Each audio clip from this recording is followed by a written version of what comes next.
Seguimos meditando y hoy sobre los versículos 22 al 24 de Filemón capítulo 1. Y dice así: prepárame también alojamiento, porque espero que por vuestras oraciones os seré concedido.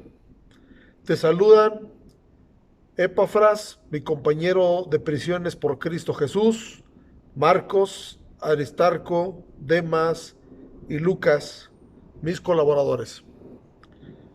En esta porción encontramos que el apóstol Pablo resalta algunas características de Filemón, como ser hospedador. Dice: prepárame alojamiento.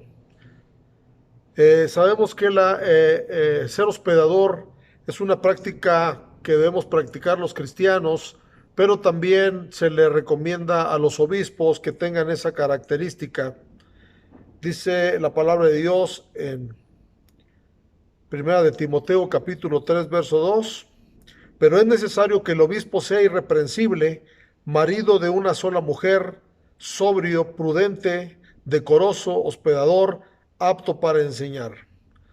Entonces, entre estas características encontramos hospedador. Romanos capítulo 12 verso 13 dice: compartiendo para las necesidades de los santos, practicando la hospitalidad. Entonces, la hospitalidad es una práctica cristiana. Hebreos capítulo 13 verso 2 dice: no os olvidéis de la hospitalidad, porque por ella algunos, sin saberlo, hospedaron ángeles. Qué importante es ser hospitalarios, hospedar a los siervos, hospedar a la familia de Dios, tener siempre esa disposición de hacerlo.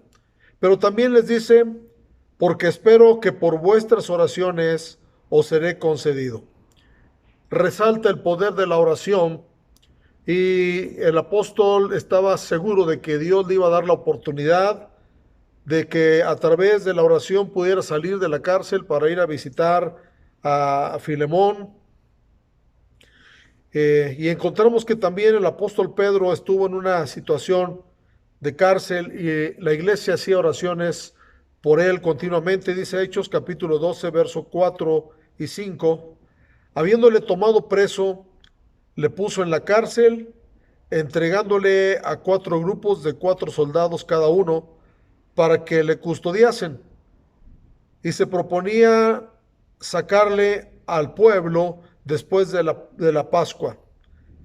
Así que Pedro estaba custodiado en la cárcel, pero la iglesia hacía sin cesar oración a Dios por él.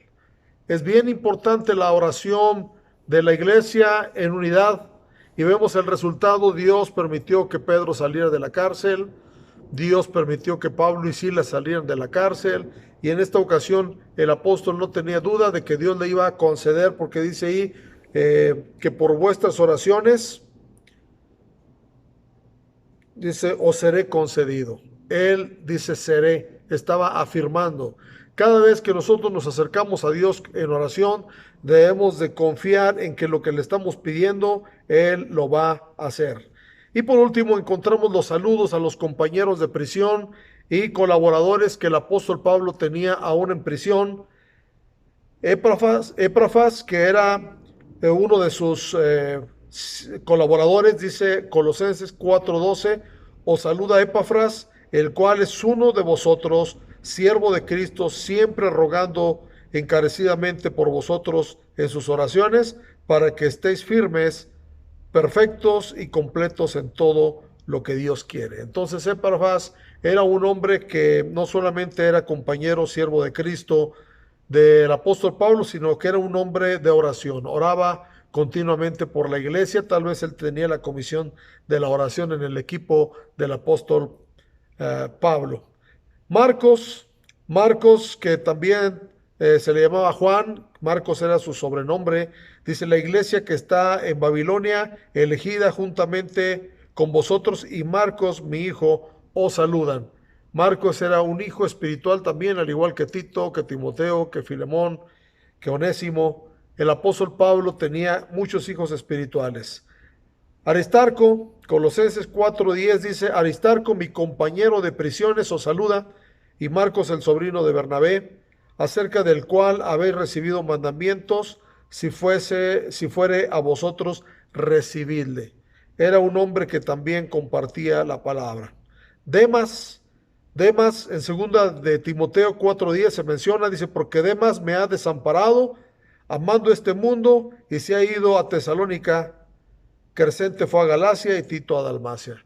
Demas, aunque estuvo cerca del apóstol Pablo, en esta ocasión dice que dejó al apóstol Pablo, lo desamparó, se fue amando a este mundo. Qué lamentable que siendo colaboradores alguien retroceda en el camino de Dios. Y por último encontramos a Lucas, Colosenses 4:14 dice, os saluda Lucas, el médico amado, y demás. El apóstol Pablo tenía su equipo completo, que también mandaban saludos a Filemón y que tenía la seguridad de que algún día lo iba a ver de acuerdo a la oración de su corazón. Así es de que pues aprendamos de la palabra de Dios, seamos hospedadores y oremos con la seguridad de que Dios nos va a conceder las peticiones del corazón. Dios les bendiga.